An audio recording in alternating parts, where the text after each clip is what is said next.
Hello team, welcome to DevOps training, and today we are going to learn how we can add the Git in existing project. So let's see how we can basically add the Git in the existing project. So for that, first we need some existing project, we need some existing code base or some files where we can add the Git. So we are going to use a website which is called initializer.com, okay, where we can find out some basic project to download which have some kind of source files. So the website is www.initializr.com, right? So without wasting the time, we will open the Chrome and type www.initializr.com, right? When we will go to this website, this is the website. Here you can find out some predefined code files, right? Here is the classic H5BP, responsive and bootstrap. I'm going to click on the bootstrap because I want to download this bootstrap project. By default, I will select the bootstrap tutor. This is already selected. Here are some checkbox. If you want to add all these files in your project, then you can check as many as you want, right? After then, you need to click this download it button, right? I'm going to click this button. As soon as I will click this button, a file is being downloaded in my directory, right? Initializer Verica 4.0.zip file is being downloaded in my directory, right? Now what I need to do? Now I need to unzip this file, right? So I will open up terminal over here, right? And how can you unzip the file?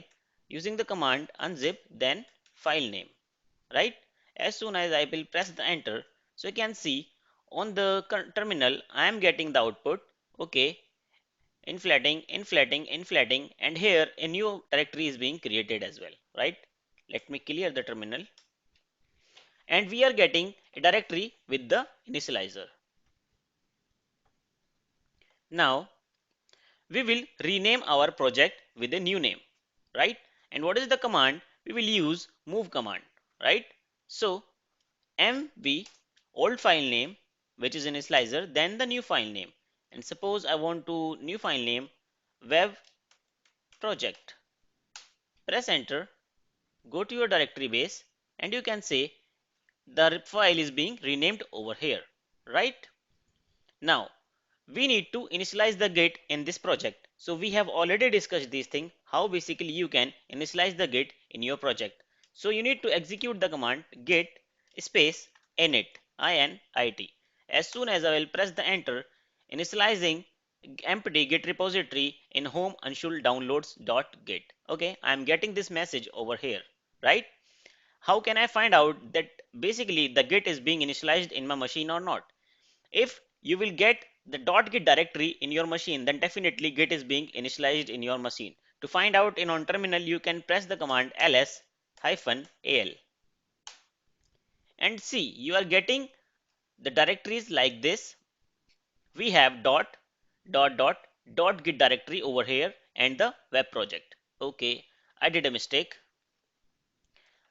I will remove the .git directory.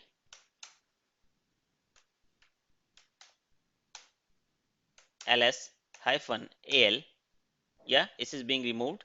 Now I clear my console. Basically, I want to initialize the git in my project. So first I need to enter in my project. So using the cd then your directory name, you can enter in your project. Press the command ls and you can find out all the files which are present in your project. So right now these are the files and directories which are basically present in my project. The directories are coming in the blue font, right? Sorry, blue color. Now we need to initialize the git, and we know very well to initialize the git I need to execute the command git init. As soon as I will execute the command on the terminal, a message is being prompt which is saying initialized empty git repository in home anshul downloads then your project name, right? How can you verify that .git directory is basically initialized or not? So you need to find the command ls-al, right?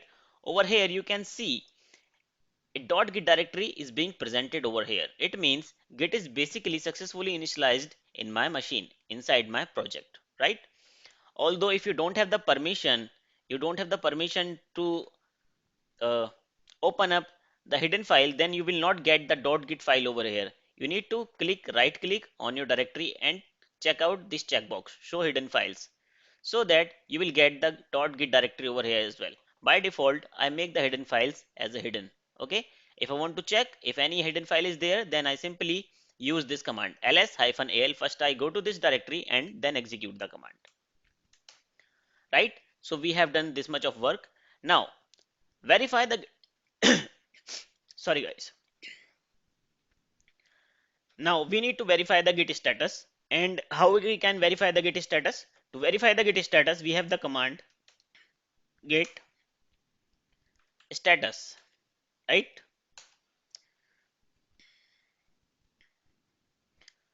As soon as I will enter the command git status, I am getting some message. It is saying initial commit untracked files, and I'm getting the all the files and directories in the red color. Now, how basically we can add all the files in my git? So I need to execute the command git, or let me clear out this console, and we need to execute the command git add then period, right, which is dot. As soon as I will enter this command and I will again check the git status, I will get a new message and file color is also changed. It is saying changed to be committed, right? And file color is changed to green from the red bar, right? Let me clear out this console. Now, how we can we commit the changes? We can commit the changes using a command git commit. We have already seen this thing, right? Now, if you want to provide a single line message, then you can enter the command git commit -m say web project is committed, right?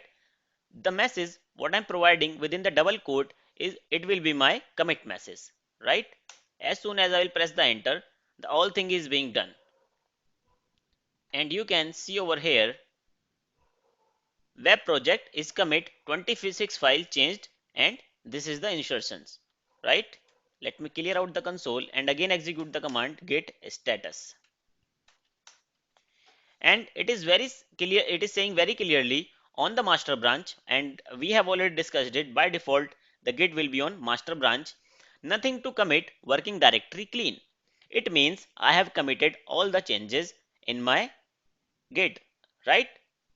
Now I will do one thing. I will open this humans text and change something over here. Like I enter hash, this is custom message, right? And close the file, save the file. As soon as I will go to my console and enter git status to verify the status of my project, it is saying one file is modified, which is humans.txt. So using this way, you can verify the modified files in your working directory, right? Now, suppose we will remove this .git directory from my machine, because .git directory is everything. If you have the .git directory in your machine inside your working project, then it means Git is basically configured with your project. But if you will remove this .git directory from your machine, then Git will be removed from your directory, right? So I'm going to remove this rm-rf and .git. Guys, please be careful. This command rm-rf is a very powerful command. If you will by mistakenly execute this command on any directory, it will remove all the files recursively by that particular directory where it is being executed, right? If I will enter rm-rf asterisk, it will completely format your complete laptop, right? So please be careful if you are using Linux machine. So as soon as I remove the git directory and I will execute the command git status, right? It is saying fatal error. not a Git repository, right? It means this repository, the web project, is no more a Git repository, right? This is not a Git project anymore. So guys, this is the way how basically you can add the Git in an existing project. In the coming tutorial, we will see how we can uh, add the Git or add the existing project in a GitHub repository. So thank you very much.